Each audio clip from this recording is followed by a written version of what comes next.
Барлықтарыңызға қайырлы күн. Сіздермен бірге аяулым апайларыңыз. Бүгінгі біздің тақырыбымыз қозғалыс және биофизика. Жалпы бұл қозғалыс пен биофизика дегеніміз не? Қозғалыс тірі ағзаның негізгі қасиеттерінің бірі. Адамда, жануарда қозғалыс арқылы өмір сүреді. Бізде жүру, жүгіру, тыныс алу, жүрек соғу, бұның бәрі қозғалысқа жатады. Ал биофизика тірі ағзадағы құбылыстарды физика заңдылықтарымен түсіндіретін ғылым. Ол бұлшықеттердің жұмысы, сүйек пен буындардың қозғалысы, қан айналымы сияқты процестерді зерттейді. Мысалы, бұлшықеттер күш көзі қысқарту кезінде механикалық жұмыс атқарады. Жүрек қанды айдайтын насос, оның жұмысы физикадағы қысым, көлем, ағын заңдылықтарына бағынады. Келесі бұл қозғалыс бізде өзі екі жаққа бөлінеді. Ол ішкі қозғалыс және сыртқы қозғалыс деп айтады. Ішкі қозғалыс дегеніміз не? Ағза ішіндегі мүшелердің жұмысы. Мысалға, мына жерде бізде ішкі қозғалыс тұр. Бұл қызметтің жұмыс болып жатыр. Яғни бұның бәрі біздің ішкі организмімізде болып жатыр.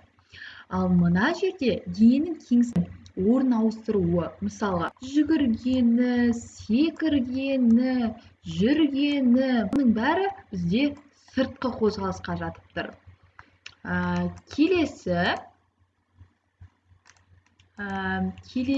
ол бізде бұлшық еттің құрылысы.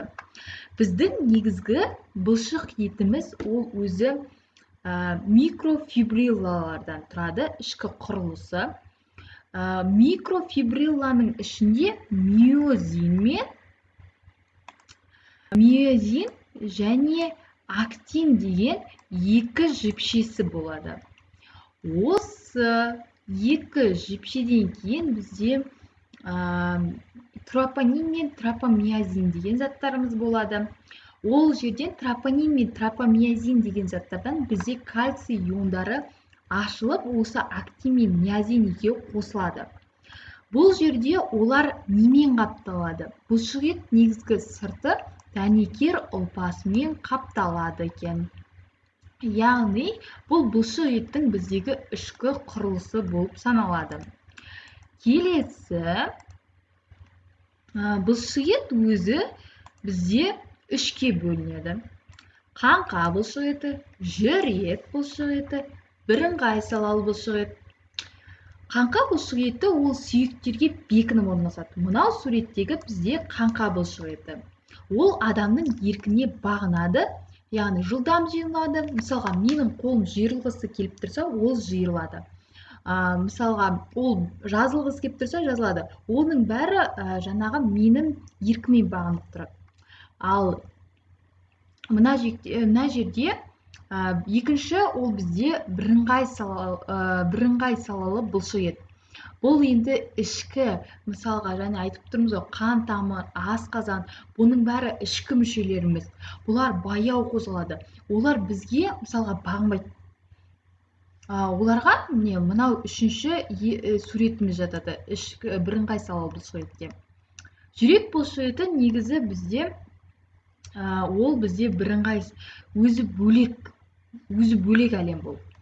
Неге ол бөлек? Өйткені ол адамның еркіне бағынбайды. Мынау суреттегі бізде жүрек бұлшық еті, ол ақты қозғалады. Өмір бойы шаршамай жылдам жұмыс істейді.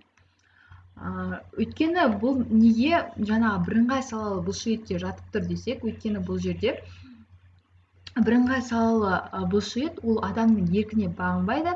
Жүрек бұлшық еті де дәл солай адамның еркіне бағынбайды. Бірақ біз оны жеке қарастыратын себебіміз, ол бізде негізі көлденең жолақтыдан тұрып тұр.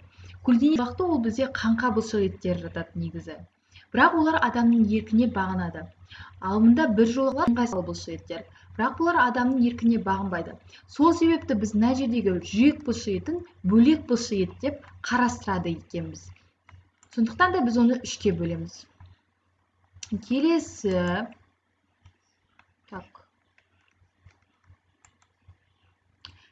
бұл бұлшық еттің қозғалысының 5 циклы бар. Ол бізде нерв импульсі. Ең бірінші біздің миымызға так, қолыңды жиыр деген сияқты, қолыңды жина деген сияқты импульс келеді, миыңа белгі келеді. Ол барады да әрі қаратай тропонин мен тропомиазин деген ол кальцийді өздерінен босатады, кальцийді шығарады, екінші цикл. Одан әрі қаратай актин мен миозин өздерінің ісіне кіріседі. Осы актин мен миозин екі жіпше барады да кальций арқылы оған келген кезде екеуі былай қол ұстасып алады да сосын жаңағы біз жиырыла бастаймыз. Бұл бізде 4-ші циклға жатады. Одан кейін ең соңында мен жиырылып болдым ғой енді. Мен істейтінді істеп болдым. Әрі қаратай мен босансуым керекпін. Мен босансу үшін бұл жерде жаңағы кальций ионы өзінің орнына барып тұра қалады. Бұл жерде мен босансу үшін кальций өзінің орнына барып тұра қалады және актин мен миозин де өздерінің орнына барып тұрады. Осы кезде мен босанситын боламын. Келесі сабақта кездескенше. Сау болыңдар.